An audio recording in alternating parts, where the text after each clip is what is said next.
Einst war hier ein großes Meer.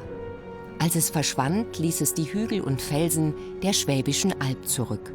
Auf ihren kargen Böden schuf der Mensch eine außergewöhnliche Kulturlandschaft.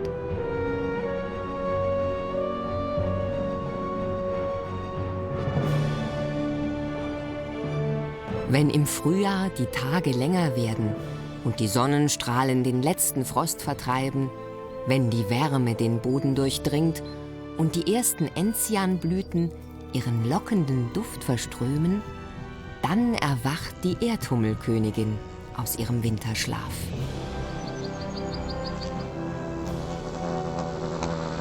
Gut gewärmt durch ihren dichten Pelz ist die pummelige Jungkönigin eines der ersten Insekten, die sich bei den noch kühlen Temperaturen über den frischen Nektar hermachen.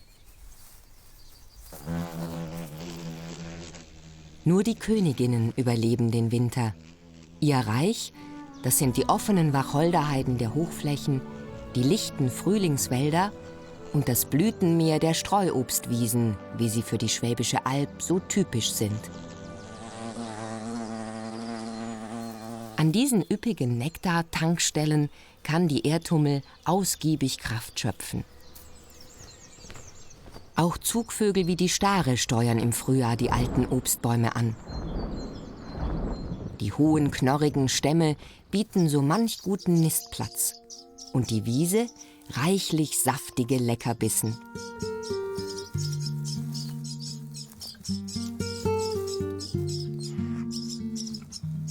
Das Reich von Erdhummel und Star ist auch die Heimat der Schafe. Weil sich der steinige Boden der Alb kaum für Ackerland eignet, haben hier seit jeher Schafherden die Heide gezupft und gestutzt. So waren sie es, die einst das Reich der Erdhummelkönigin geschaffen haben und es bis heute verteidigen. Nicht etwa gegen die Maus, sondern gegen die Sprösslinge des Waldes.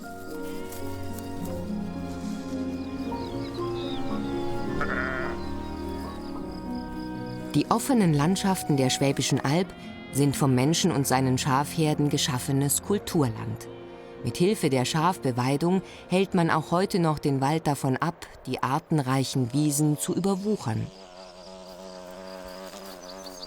Viele der Blüten hat die Erdhummelkönigin nun schon besucht und dabei emsig Nektar gesammelt. Nach und nach hat sie diesen kostbaren Schatz in einen verlassenen Mausbau geschleppt und hier aus Wachs kleine Vorratstöpfchen gefertigt. Einige davon hat sie mit Nektar gefüllt, in andere ihre Larven gelegt. Nun ist es an der Zeit, dass die ersten Arbeiterinnen schlüpfen und sie endlich ihren Hummelstaat gründen kann. Für einen Sommer wird sie ihre Königin sein.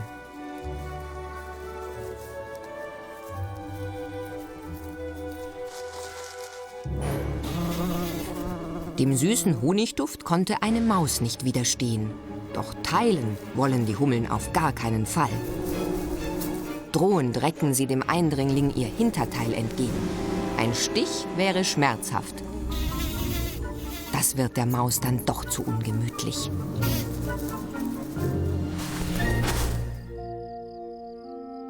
Nicht nur die Maus fühlt sich auf der Alb wohl.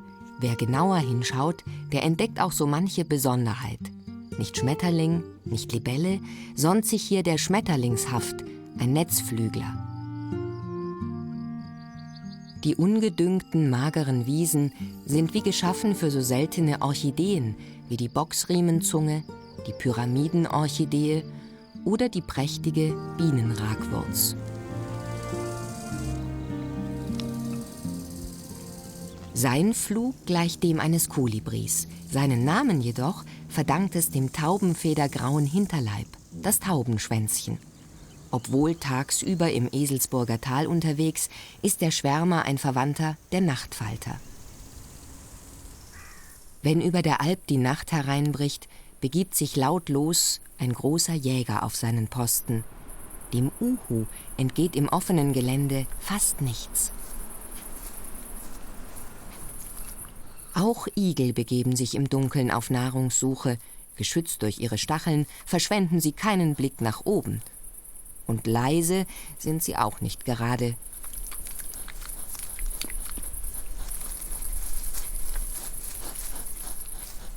Doch ein ausgewachsener Uhu besitzt lange Klauen, die mühelos durch das Stachelkleid eines Igels hindurchkommen.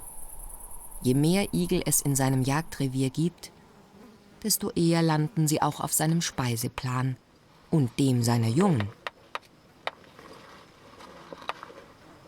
Gut getarnt durch das unauffällige Federkleid wartet der junge Uhu auf seinem luftigen Felsvorsprung auf die Rückkehr der Altvögel.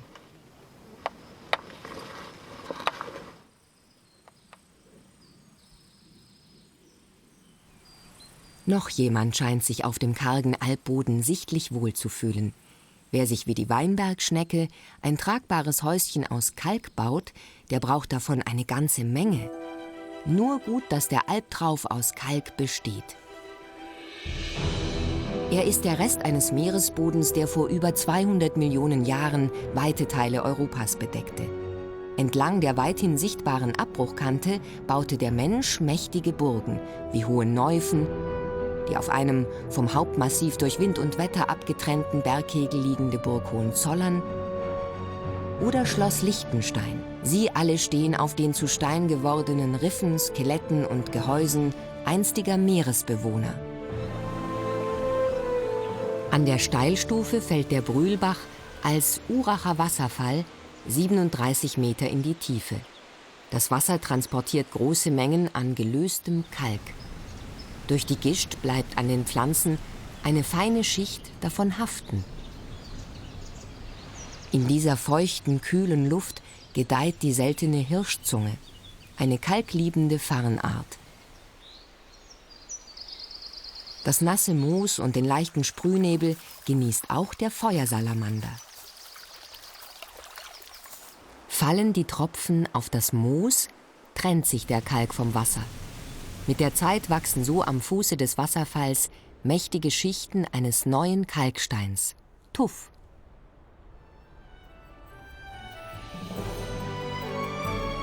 Im Süden der Alp hat die Donau mächtige Steilklippen geschaffen.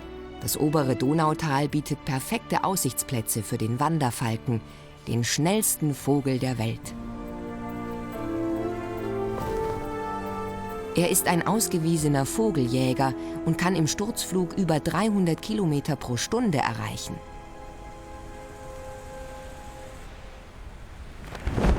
Bis ins 19. Jahrhundert hinein gab es auf der Alp auch Gänsegeier. Noch heute schaut ab und zu ein Junggeselle aus dem Süden vorbei, doch zum Bleiben reicht es nicht.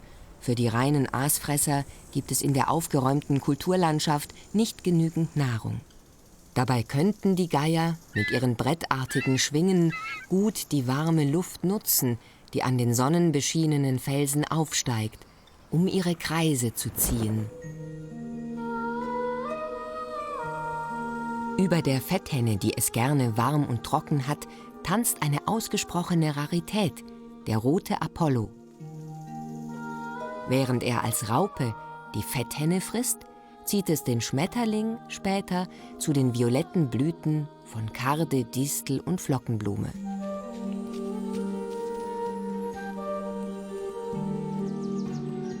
In den regenarmen Sommermonaten wird auf der Alp das Wasser knapp.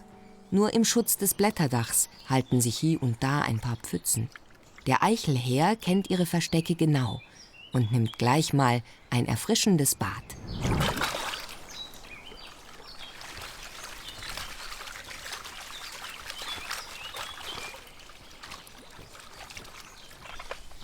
Erreicht die Mittagshitze ihren Höhepunkt, wird es auf der Heide Zeit, ein Schattenplätzchen aufzusuchen. Wenn die Ödlandschrecke jetzt noch rechtzeitig den Absprung schafft, darf sie blinder Passagier spielen. Alles, was im Fell hängen bleibt, wird mitgenommen. Der spontane Transport hilft so mancher Art, Neuland zu erobern. Erbarmungslos brennt die Sonne auf die Wacholderheide nieder. Und über das offene Land legt sich eine bleierne Hitze. Tief dringt sie in den ungeschützten Boden ein. Auch im Hummelbau staut sich die Luft und die Temperatur erreicht einen kritischen Punkt. Die Larven sind in Gefahr. Hummel um Hummel beginnt zu fächeln. Mit vereinten Kräften gelingt es ihnen, das Leben ihrer ungeschlüpften Schwestern zu retten. Stundenlang sorgen sie für einen kühlenden Luftzug.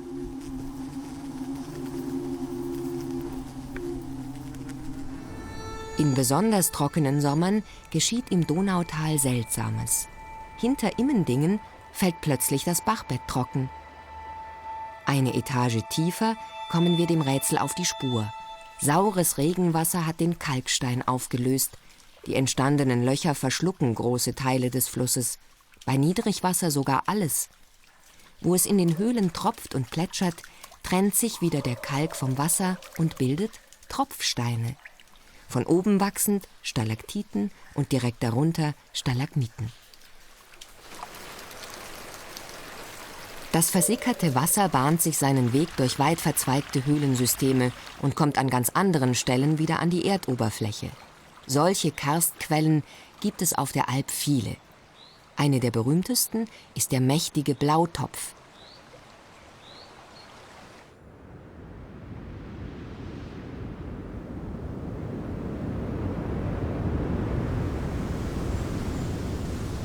Die hoch aufschießenden Wolkentürme kündigen ein Gewitter an.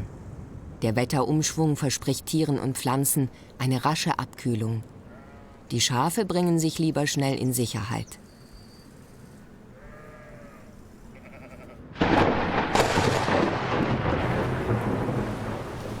Prasselnd geht der Regen auf die durstigen Pflanzen nieder. Allein der völlig ausgedörrte Boden ist außerstande, das viele Wasser sofort aufzunehmen. Unaufhaltsam sickert es in den Hummelbau.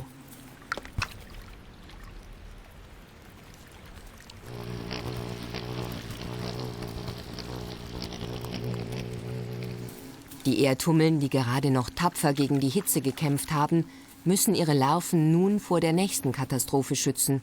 Mit Fächeln und Saugen versuchen sie der Feuchtigkeit Herr zu werden.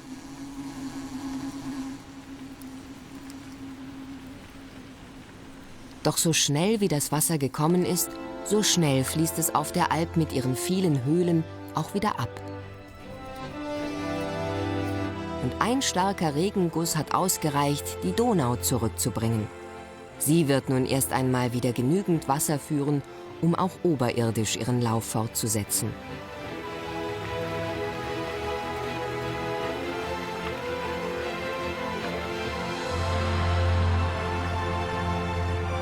Auf der Alp ist die Zeit gekommen, an der die Tage spürbar kürzer werden und die Hummeln kaum noch Blüten finden. Am Ende ihrer kurzen Lebensspanne angekommen, sind sie für den Eichelhäher eine leichte Beute.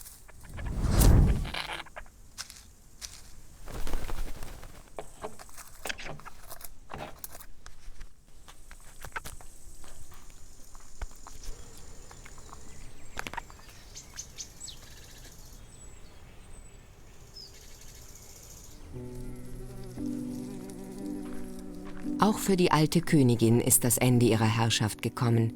Weder sie noch ihre Arbeiterinnen überleben den Herbst. Doch neue Jungköniginnen sind bereits geschlüpft. Sie sind jetzt auf ihrem Weg, noch einmal so richtig Kraft zu tanken. Wer die kalte Jahreszeit überlebt, darf im nächsten Jahr seinen eigenen Staat gründen und für einen Sommer Königin sein. Wenn sich das Laub verfärbt und es auf den Höhen der Schwäbischen Alb den ersten Frost gibt, machen sich die Tiere bereit für den Winter. Bevor sie in eine Kältestarre verfallen, verschließen Weinbergschnecken ihr Häuschen noch mit einem schützenden Kalkdeckel. Und die jungen Erdhummelköniginnen? Sie suchen sich ein sicheres Versteck, aus dem sie erst wieder durch den Duft der Frühlingsblüten hervorgelockt werden, dann, wenn die Tage wieder länger werden.